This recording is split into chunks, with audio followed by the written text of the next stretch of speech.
ಇನ್ನು ಹೆಸರಾಂತ ಎಂಎಸ್ವಿ ಕನ್ಸ್ಟ್ರಕ್ಷನ್ ಕಂಪನಿಯ ವಿರುದ್ಧ ದೂರು ದಾಖಲಾಗಿದೆ ಅನ್ನೋ ಬ್ರೇಕಿಂಗ್ ಲಭ್ಯವಾಗ್ತಾ ಇದೆ. ಸರ್ಕಾರದ ಟೆಂಡರ್ಗಳಲ್ಲಿ ಕೆಟಿಟಿಪಿ ನಿಯಮ ಉಲ್ಲಂಘನೆ ಆರೋಪ ಕೇಳಿ ಬಂದಿದೆ. ಎಂಎಸ್ವಿ ಕನ್ಸ್ಟ್ರಕ್ಷನ್ ಆ ಕಂಪನಿಯ ವಿರುದ್ಧ ದೂರು. ಸರ್ಕಾರದ ಟೆಂಡರ್ಗಳಲ್ಲಿ ಕೆಟಿಟಿಪಿ ನಿಯಮ ಉಲ್ಲಂಘನೆ ಆರೋಪ. ಸಾಮಾಜಿಕ ಕಾರ್ಯಕರ್ತ ಟಿಜೆ ಅಬ್ರಾಹಂ ಕಂಪ್ಲೇಂಟ್. ಸಿಎಂ ಡಿಕೆಗೆ 20 ಪುಟಗಳ ಸುದೀರ್ಘ ದೂರು ಸಲ್ಲಿಕೆಯಾಗಿದೆ. ಎಂಎಸ್ವಿ ಕನ್ಸ್ಟ್ರಕ್ಷನ್ ಕಂಪನಿ ಅಕ್ರಮಗಳ ಬಗ್ಗೆ ತನಿಖೆ ನಡೆಸಿ ಲೋಕಾಯುಕ್ತ ಅಥವಾ ಇತರೆ ಉನ್ನತ ಮಟ್ಟದ ಸ್ವತಂತ್ರ ಸಂಸ್ಥೆಯಿಂದ ತನಿಖೆಗೆ ಆಗ್ರಹ. ರಾಜ್ಯ ಸರ್ಕಾರಕ್ಕೆ ಆಗ್ರಹಿಸಿದ ಭ್ರಷ್ಟಾಚಾರ ವಿರೋಧಿ ಮತ್ತು ಪರಿಸರ ವೇದಿಕೆ. CM DK, DCM Parameshwar, CS Shalini ರಜನೀಶ್ಗೂ ಕೂಡ ಮನವಿ. ಭ್ರಷ್ಟಾಚಾರ ವಿರೋಧಿ ಅಧ್ಯಕ್ಷ ಟಿಜೆ ಅಬ್ರಾಹಂ ನೇತೃತ್ವದಲ್ಲಿ ದೂರು. ನಿಯಮ ಉಲ್ಲಂಘನೆ ಮಾಡಿರುವ ಎಂಎಸ್ವಿ ಕಂಪನಿಯ ವಿರುದ್ಧ ಕ್ರಮ ಕೈಗೊಂಡಿಲ್ಲ. ನಗರಾಭಿವೃದ್ಧಿ ಇಲಾಖೆ ಹೆಚ್ಚುವರಿ ಮುಖ್ಯ ಕಾರ್ಯದರ್ಶಿ ಸಹಾಯ ಮಾಡ್ತಿದ್ದಾರೆ. ಕಾರ್ಯದರ್ಶಿ ತುಷಾರ್ ಗಿರಿನಾಥ್ ಅವರ ವಿರುದ್ಧವೂ ಹಲವು ಗಂಭೀರ ಆರೋಪ. ಹಿಂದಿನ ಬಿಬಿಎಂಪಿ ಟೆಂಡರ್ ಕಾಮಗಾರಿಗಳಲ್ಲಿ ಕಂಪನಿ ಅಕ್ರಮ ನಡೆಸಿದೆ. ಕರ್ತವ್ಯ ಲೋಪ ಮತ್ತು ಕಂಪನಿ ಅಕ್ರಮಗಳ ಬಗ್ಗೆ ತನಿಖೆ ನಡೆಸುವಂತೆ ದೂರು. ನಮ್ಮ ಮನವಿಗೆ ಸ್ಪಂದಿಸದಿದ್ದರೆ ಲೋಕಾಯುಕ್ತ ಹೈಕೋರ್ಟಿಗೆ ಹೋಗ್ತೀನಿ. ಯಾರು ಹೇಳ್ತಾ ಇರೋದು? TJ Abraham. ಯಾರು ಈ ಟಿಜೆ ಅಬ್ರಾಹಂ? ಸಾಮಾಜಿಕ ಹೋರಾಟಗಾರರು ಅಂತ ಕರೆಸ್ಕೊತಾರೆ, RTA ಕಾರ್ಯಕರ್ತ ಅಂತಲೂ ಕರೆಸ್ಕೊತಾರೆ. ಸಮಾಜದ ಮೇಲೆ ಒಂದು ವಿಪರೀತವಾದಂಥ ಕಾಳಜಿ ಇಟ್ಕೊಂಡಿರೋರು ಅಂತೇಳಿ ಜನ ಮಾತನಾಡ್ತಾರೆ, ಒಂದು ವರ್ಗವು ಮಾತನಾಡುತ್ತೆ. ಮುಡಾ ಹಗರಣದಲ್ಲೂ ಸಿದ್ದರಾಮಯ್ಯರನ್ನ ಬೆನ್ನು ಬಿಡದೆ ಕಾಡಿದ ಸ್ನೇಹಮಯಿ ಜೊತೆ ಅಬ್ರಾಹಂ ಹೆಸರು ಕೂಡ ತಳಕ ಹಾಕೊಳ್ಳುತ್ತೆ. ಕಾಂಗ್ರೆಸ್ ಸರ್ಕಾರದ ನಿದ್ದೆಗೆಡಿಸಿದ್ದ ಬಹುದೊಡ್ಡ ಹಗರಣ ಮುಡಾ. ಸರಿ, ಅದೇನೇ ಇರಲಿ. ಈ ಬಗ್ಗೆ ಮಾತನಾಡೋದಕ್ಕೆ ಸ್ವತಃ ಸಾಮಾಜಿಕ ಕಾರ್ಯಕರ್ತ ಟಿಜೆ ಅಬ್ರಾಹಂ ಫೋನ್ ಸಂಪರ್ಕದಲ್ಲಿ. ಸರ್ ನಮಸ್ಕಾರ. ನಮಸ್ಕಾರ. ಹೆಸರಾಂತ ಕನ್ಸ್ಟ್ರಕ್ಷನ್ ಕಂಪನಿಯ ವಿರುದ್ಧ ಗುರುತರ ಆರೋಪ. ಸರ್ಕಾರದ ಟೆಂಡರ್ಗಳಲ್ಲಿ ಕೆಟಿಟಿಪಿ ನಿಯಮಗಳನ್ನು ಉಲ್ಲಂಘನೆ ಮಾಡಿದ್ದಾರೆ ಅನ್ನೋ ಆರೋಪದಡಿ ದೂರನ್ನು ದಾಖಲು ಮಾಡಿದ್ದೀರಿ. ಒಂದು ವೇಳೆ ಅವರು ನಿರ್ಲಕ್ಷ್ಯ ಮಾಡಿದ್ದೇ ಆದಲ್ಲಿ ತಮ್ಮ ಮುಂದಿನ ಹೋರಾಟದ ನಡೆ ಹೆಂಗಿರ್ತಾವ ಸರ್? ಲೀಗಲ್ ಆಗಿ ಪ್ರೊಸೀಡ್ ಆಗ್ತೀವಿ, ಕೋರ್ಟ್ಗೆ ಹೋಗ್ತೀವಿ. ಕೋರ್ಟ್ಗೆ ಹೋಗಲೇಬೇಕು. ಇದು ಸರ್ಕಾರದ ಬೊಕ್ಕಸಕ್ಕೆ, ಸರ್ಕಾರದ ಖಜಾನೆಗೆ ಬರೋ ದುಡ್ಡು ಕಲೆಕ್ಟ್ ಮಾಡದಿರೋ ಬಿಟ್ಟಿದ್ದಾರೆ. ಅದು ನಾವು ತಂದು ಕೊಟ್ಟು ಹೇಳಿದೀವಿ. ಕಲೆಕ್ಟ್ ಮಾಡಬೇಕಾಗಿರೋದು ಅಮೌಂಟು 6,22,00,000. ಹಂಗೆ ಅದರಲ್ಲಿ ಬರೀ 1,91,00,000 ತಗೊಂಡು 4,31,56,000 ಬಿಟ್ಬಿಟ್ಟಿದ್ದಾರೆ. ಅದೇನು ದುಡ್ಡಲ್ವಾ? ಅದನ್ನ ಕಲೆಕ್ಟ್ ಮಾಡ್ತೀರಾ? ಅದಕ್ಕೊಂದು ಪ್ರಯತ್ನ ಮಾಡಿದೀರಾ? ಅಂಡ್ ಸುಮಾರು 100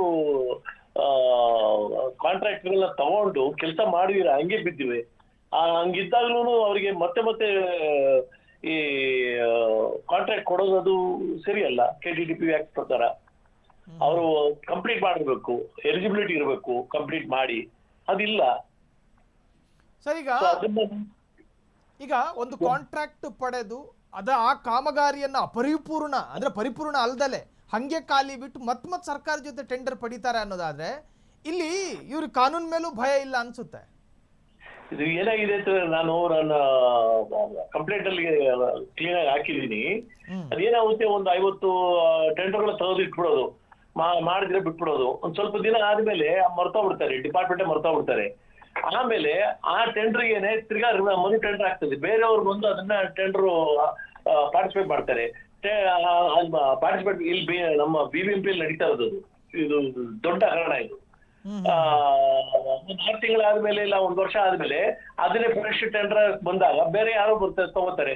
ಅದನ್ನ ಅವರು ಪೂರೈಸ್ತಾರೆ. ಅದು ಪೂರೈಸಿದ್ಮೇಲೆ ಈ ಹಳೆ ಟೆಂಡರ್ ಕೆಲಸ ಮಾಡದೇ ಇತ್ತಲ್ಲ, ಅದರಲ್ಲಿ ಈಗ ಇತ್ತೀಚೆಗೆ ಪೂರೈಸಿರೋ ಕಾಮಗಾರಿದು ಫೋಟೋಗಳು ಅದು ಇದೆಲ್ಲ ಹಾಕಿ ಅಪ್ಲೋಡ್ ಮಾಡ್ಬಿಡುದು. ಸೊ ನಾಮನ್ಕ್ಲೇಚರ್ ಚೇಂಜ್ ಆಗಿರ್ತದೆ. ಇವತ್ತು ಅದನ್ನ A ಅಂತ ಕರೆದಿದ್ರೆ ನಾಳೆ ಅದನ್ನ B ಅಂತ ಕರೀತಾರೆ, ಹೆಸರು ಕೊಡ್ತಾರೆ ರೋಡ್ ವರ್ಕ್ಗೆ. ಸೊ ಹಂಗಾಗಿ ಗೊತ್ತಾಗಲ್ಲ, ಸಾವಿರಾರು ಕೋಟಿ ಹಂಗೆ ಹೋಗ್ತಾ ಇದೆ.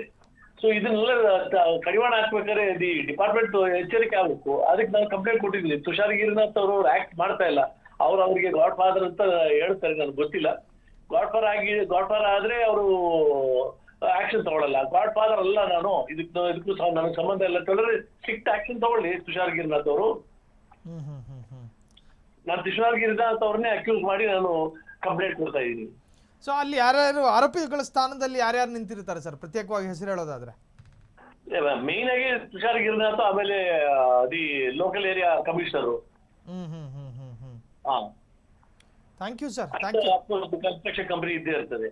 S yes yes yes thank you. ಇಷ್ಟೊತ್ತು ಫ್ರೀಡಮ್ ಟಿವಿ ಜೊತೆ ಮಾತನಾಡಿದ್ದಕ್ಕೆ. ಟಿ ಜೆ ಅಬ್ರಾಹಂ ಅವರೇ ಮಾತನಾಡ್ತಾ ಇದ್ರು. ನೋಡಿ, ಸರ್ಕಾರದ ಬೊಕ್ಕಸ ಅನ್ನೋದು ಇದೆಯಲ್ಲ, ಅಲ್ಲಿ ಕೂತಿರೋರ ಮಾವನ ಮನೆಯಿಂದ ತಂದಿರೋ ವರದಕ್ಷಿಣೆಯ ಹಣ ಅಲ್ಲ ಅದು.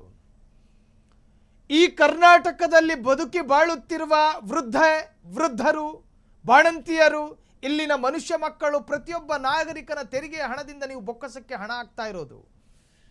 ಪ್ರತಿಯೊಬ್ಬನ ತೆರಿಗೆಯ ಹಣ ನಿಮಗೆ ಹೆಂಗೆ ಬೇಕೋ ಹಂಗೆ ವ್ಯಯ ಮಾಡೋದಕ್ಕಿರೋದಲ್ಲ ಅದು. ಟಿ ಜೆ ಅಬ್ರಾಹಂ ಕೇಳ್ತಾರೆ, ಸರ್ಕಾರದ ಹಣ ಏನು ಬಿಟ್ಟಿ ಹಣನ ಅದು? ಕಾಂಟ್ರಾಕ್ಟರ್ಗಳು ಕಾಮಗಾರಿಯನ್ನು ಕಾಂಟ್ರಾಕ್ಟ್ ಪಡೆದುಕೊಂಡು ಆ ಕನ್ಸ್ಟ್ರಕ್ಷನ್ನ ಅಪರಿಪೂರ್ಣ ಸ್ಥಿತಿಯಲ್ಲಿ ಇಟ್ಟಿದ್ರೂ ಕೂಡ ಮತ್ತವ್ರಿಗೆ ಹೆಂಗೆ ಕೊಡ್ತೀರಿ ನೀವು ಟೆಂಡರು?